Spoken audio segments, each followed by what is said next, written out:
ఇదిగోరా మీ బండి. ఎరా సర్వీసింగ్ చేయించావా? చేయించాను సార్. ఇదో కరోనా కారు, దీనికో సర్వీసింగ్. నీ అబ్బా దీనికి బట్ట పంచర్లు వేయడానికి 3 రోజులు పట్టింది. అదే టిఫిన్ చేద్దాం. Mummy mummy ఓమా.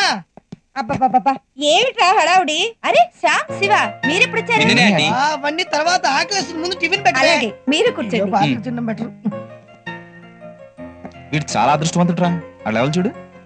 ఆకలి స్థానం పెట్టడానికి అమ్మ, నెల నెల దుబాయ్ నుంచి డీడీ పంపి డాడీ అంటే గుర్తొచ్చింది. మమ్మీ డాడీ దుబాయ్ నుంచి ఫుడ్ పంపించాడా? తూచు డీడీ పంపించాడా?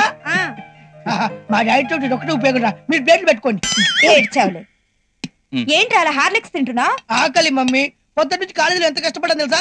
వీళ్ళ ఫారిన్ బిల్డప్లు చెప్పి చెప్పి చెప్పి మళ్ళీ ఫారిన్ బిల్డప్? ఎందుకయ్యా మీకు ఫాల్స్ ప్రెస్టేజ్? కావచ్చండి, కానీ దానివల్ల ఎవరికి నష్టం లేదు కదా. మాకు ముందు వెనక ఎవరు లేరని తెలిస్తే అందరిలో చులకనైపోతాం. అయిన వాళ్ళు లేరన్న బాధ కంటే అడ్డమైన వాళ్ళు మా గురించి తేలిగ్గా మాట్లాడే మాటలు భరించడమే కష్టం అంటే. అందుకే మాకు మేమే ఈ పేక మెడలు కట్టుకున్నాం. మేమేం చేసినా చదువును మాత్రం నిర్లక్ష్యం చేయట్లేదు కదా ఆంటీ. అందుకేరా మీరంటే నాకు ఇష్టం. మిమ్మల్ని చూస్తే ఏ తల్లికైనా ఇలాంటి బిడ్డలుంటే బాగుండు అనిపిస్తుంది. మా అమ్మకు మాత్రం అలా అనిపించలేదంటే. వాళ్ళు ఏ పరిస్థితుల్లో మమ్మల్ని అనాథలుగా వదిలి వెళ్లారో పాపం.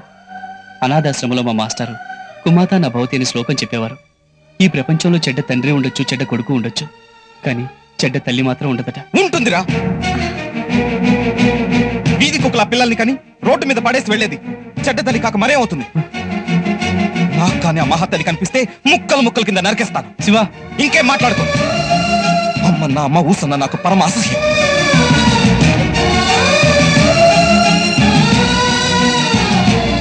ఏంట్రా ఇది? వాడికి అమ్మంటే కోపం అని తెలుసు కదా, ఎందుకు ఆ టాపిక్ ఎత్తావు? సారీరా, అమ్మ గురించి ఆలోచన వస్తే నేనేం మాట్లాడతానో నాకే తెలియదు. సరే, నేను వెళ్ళి శివని పిలుచుకొస్తా. వద్దంటే వాడు ఇప్పుడు ఎవరు పిలిచినా రాడు. అయినా మాకిది మామూలేగా. వెళ్ళొస్తాను.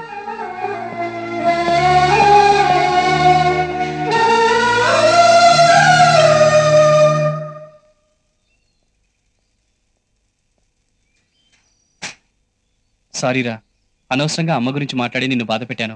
మాట్లాడడమే కాదు, నువ్వు ఎప్పుడు అమ్మ గురించి ఆలోచిస్తుంటావు. అదేంట్రా, అమ్మ గురించి ఆలోచించడం కూడా తప్పంటావా? ఖచ్చితంగా తప్పే.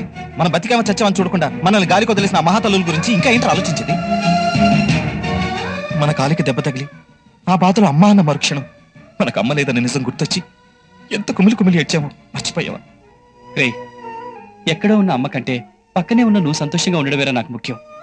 నీకు బాధ కలుగుతుందంటే అమ్మ గురించిన ఆలోచనే మానేస్తాను. సరేనా?